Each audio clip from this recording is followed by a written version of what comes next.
What's up, mga kabaybit? Kamusta kayo? Kung ikaw ay isang trader ng Bybit Exchange, alam mo ba na meron akong good news sa'yo? Para hindi ka na mahirapan magbenta or bumili ng asset sa Bybit.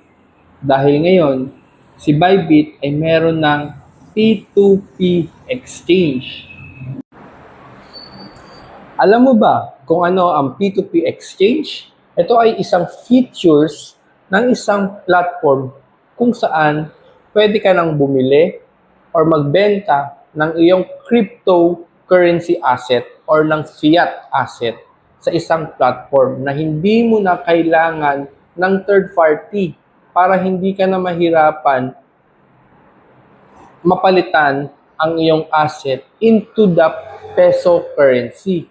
Ito ay ginagawa ng both parties kung saan nais nilang ibenta directly ang kanilang asset sa Bybit platform.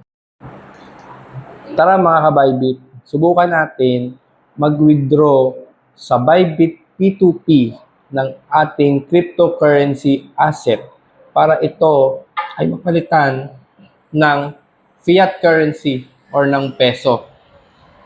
So, gamit lamang ang aking cellphone. No? Dahil very convenient po as long na meron kang cellphone, meron kang Bybit account, anytime and anywhere, pwede kang mag-withdraw ng iyong cryptocurrency papuntang peso. So, tara. Ito po ang aking Bybit account. So, ngayon, punta tayo sa ating Bybit account. So, ngayon, nasa Bybit account ka na. Punta ka sa may asset. Once na nasa asset ka na, dapat yung asset mo nasa funding. Kung wala pa, pwede ka mag-transfer. So, transfer tayo sa spot account to funding account. So, click po natin yan. So, once na nasa funding account na po siya, click mo yung home. Then, click mo yung more. Hanapin mo yung P2P trading. So, yan po ang ating P2P trading na merchant. So, andyan tayo ngayon sa buy section. So, dahil hindi naman po tayo bibili, kundi mag-withdraw po tayo ng ating asset, click natin yung sell. So, hanap lamang po tayo ng merchant na maganda yung rate. So, example po ito si Serpil Trade. So, click po natin. 189.3875 USDD yung ating isi-sell. So, papuntang GCash account po natin. So, equivalent po yan ng 10,634. So, kontakin natin yung buyer. Mag-type lang tayo ng sample hi. And back tayo. So, yan po yung papasok sa ating GCash account. 10,634.10 pesos. Kasi magwi-withdraw tayo ng ating crypto asset na 189.3875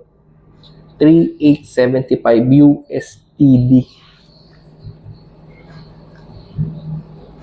So, wait lamang po natin si Sir Phil Trade.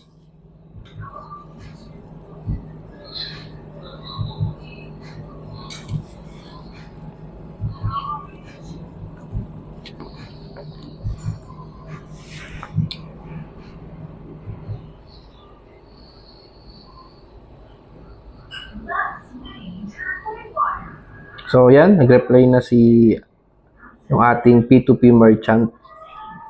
O, tignan natin yung kanyang reply.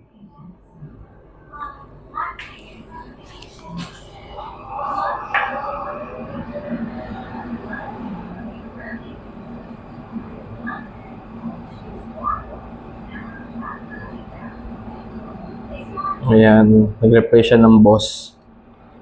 So, wait lang natin siya, no? So, ayan na po. Nag-transact na po si Sir Phil ng GCash, papunta sa GCash ko. So ngayon, hihingi po si Bybit ng confirmation kung nagkapag-transact ka po ba kay Sir Phil. So, hihingi siya na acknowledge. So, syempre, hihingi si Bybit ng Google Authenticator para safe po ang ating mga asset.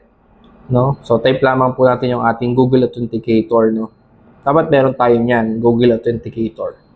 So, once na okay na, ayan na po, completed na po. Nabenta na po natin ang ating cryptocurrency kay Sir Phil. So, ngayon naman, tingnan natin kung pumasok po ba siya sa ating GCash account. Po tayo sa ating GCash account.